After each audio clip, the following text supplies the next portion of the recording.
of some sort of pain. You caused a permanent stain, which has determined.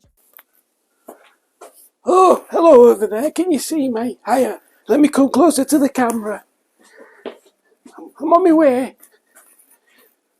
Hello. You may know me. My name is Norman Buttler, and it's been brought to my attention that some of you people out there don't believe in engine jam. Well, I'm here to show you exactly what engine jam is and how you can harvest it from your own car. Now, if you give me 2 seconds to get set up, I will show you how you find engine jam.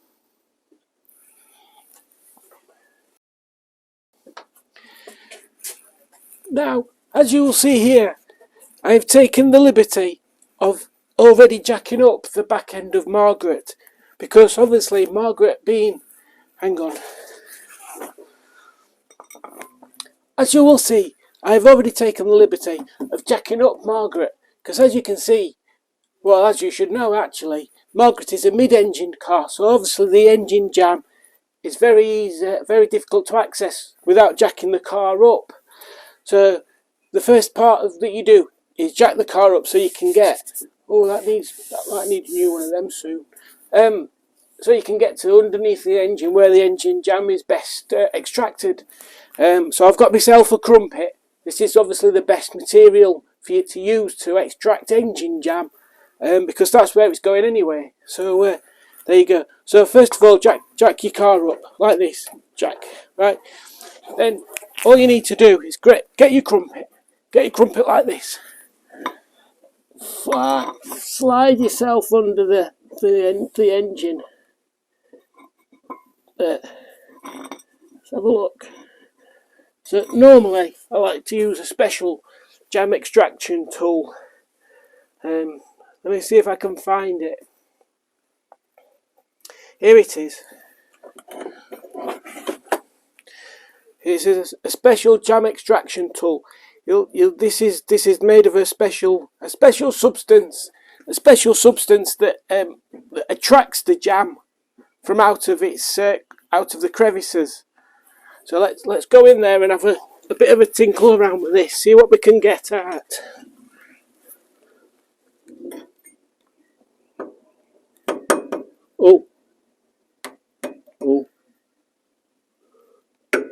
Oh, that sounds like this jam.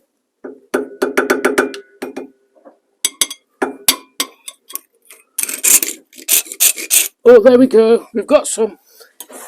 Right, let me have a look. We're just going in and recover the crumpet. So here you go.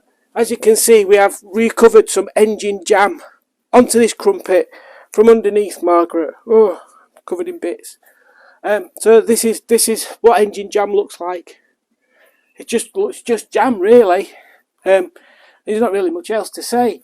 I mean, this amount probably took, I don't know, 2 or 3 months to build up. So it's not a great amount. If you don't check your car regularly, can you imagine having this lot stuck in there? Well, you should really concentrate on getting this out at least every month. Make it a date, like the first of the month. What's that day? It's the day you get jam out of the way. There you go. That's an easy way of remembering it. So yeah, there you go.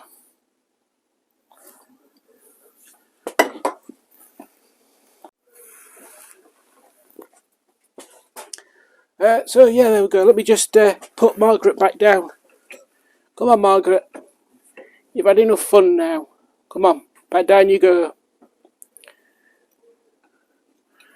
That's better. You don't want to be mistaken for one of them SUVs, do you? Oh, can you imagine?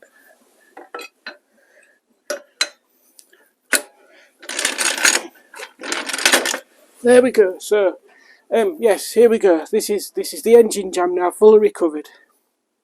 I mean, you wouldn't normally only find red. Depending on what type of car it is, it might have different coloured jam. I've seen some jams that have been green. Can you imagine that green jam? And then I say once a month is the best way to do it. If you're doing it more than once a month, where you're not letting it build up enough, it's a waste of time. But if you're leaving it more than that, you don't want this lot flopping around in your engine. oil could you all sorts of bother. So there we go, engine jam, how to get it out, and what to put on, where to put it. Well, that's all from me, Norman Buttler, that's my name, and I shall see you soon. Do take care. Is everybody in the world blind? Please, Lord, give me a sign, a sign. I wanna be the greatest.